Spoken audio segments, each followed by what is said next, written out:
Towns is a nice new game recently added to Steam through their Greenlight project. It's made by about 3 people who I have a suspicion are French, and it's actually quite a fun little game. It's hard to explain, but imagine it like a Minecraft server, but you're controlling all the players on the server and commanding them to do things in no exact way. That's kind of sort of almost what it's like. The game starts you out in the middle of this randomly generated land, and you basically have a bunch of survivors or villagers or whatever. I like to imagine they're survivors after some massacre in their last city, and you order them to start making things. They chop down trees for you and they harvest food.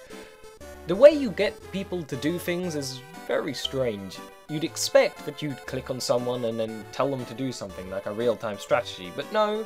You just give the almighty command to chops or to mine or to do something somewhere, and they'll just do it in their own time, which gets quite slow because people get depressed and just don't want to do anything after some time. It's strange, but you kind of get used to it. You have to collect resources in order to build utilities, and the utilities have to be placed in certain areas, such as a carpentry zone, or a masonry zone, or personal rooms, or a hospital, or a tavern. It's kind of strange, but this is a running theme with this game. Once you get used to how it works and how it wants you to do things, it's kind of quirky and charming in its own way. I feel anyway. I quite enjoy it. There's also quite a lot of building in it, although I feel the building is kind of not essential. You can build walls around your zones, and I think they work better when they have a roof and they've got walls around it, but it's not needed, I don't think. I'm not really sure. The game comes with tutorials, but they aren't good. They're really not useful at all. They tell you the very basics. It reminds me of the early days of Minecraft before they had a tutorial and they just kind of threw you in. Except they try, they give you like a wall of text telling you how to do something. But it's strange. It doesn't do the job, and really, this game needs a tutorial.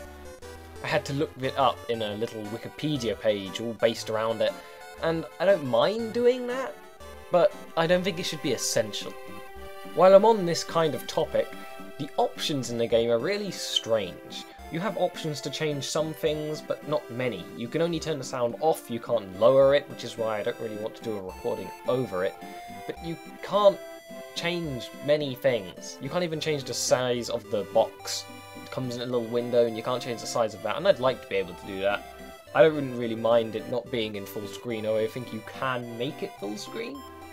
To me, this is one of those games you can play in the background, whilst you're watching some TV show or you're talking to someone who's having a mental breakdown. It's a good background thing, especially as you can leave it on and let the villagers do their own thing. That is a very good point. You can get them to automatically produce things and do things. While it's not an exact science, and they kind of only do it when they feel like it, you can get them to automatically produce bread once you have the farm set up and all these things. It's weird how you can't set someone to, say, be a baker and that person to be a smith. That's something I'd quite like to have the option to do instead of people just kind of doing the job as they can, which gets much harder when people eventually just start dying. And people will die. The villagers are stupid. They are ridiculous. I had someone who would rather mine than go back to their home and eat. I had people who tried to mine something over a river, and they basically trapped themselves there, then dug away their footholds and drowned. They didn't even try and swim, they just sunk like rocks. It's depressing, but funny. But when you have little homes for these people, they will start moving in. People will just appear and fill their place. And all these people have very French-sounding names. That's why I feel like the creators of the game are French. There's nothing wrong with that, it's just French. It's very French. It's a little weird. The graphic style is exceedingly basic, but for this it works. There's not very much animation, and I feel like the way the game works in levels is a little bit dodgy. You can't see things when you're in different levels. And it doesn't work how you'd imagine it. I can't quite explain it, but it doesn't seem right to me. There is, of course, combat, however, and I don't know if I have any footage of this because I probably never recorded it, but underneath your town is a dungeon.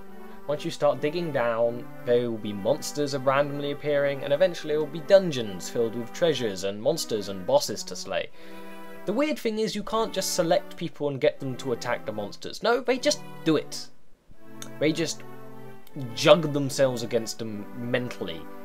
You can select people to be guards, and apparently later on in the game there are heroes that will do this as well, and they will go to rescue people. But you can't select a guard and tell them to guard the mine. No, they just guard everywhere. And they're a little bit stupid. They'll run into a forest and attack a frog, but not pay attention to a horde of demon spawn coming from under your town. It reminds me a bit of the first Diablo, and maybe the other ones, but I'm not so sure, where you build directly on top of hell. You'd think you'd move away. You'd think these people would go slightly off the map where there isn't a dungeon, but no, there isn't. One thing that I'm just suddenly reminded of, you can't have multiple saves. It gives you an option of different map types, and you can only have one of each.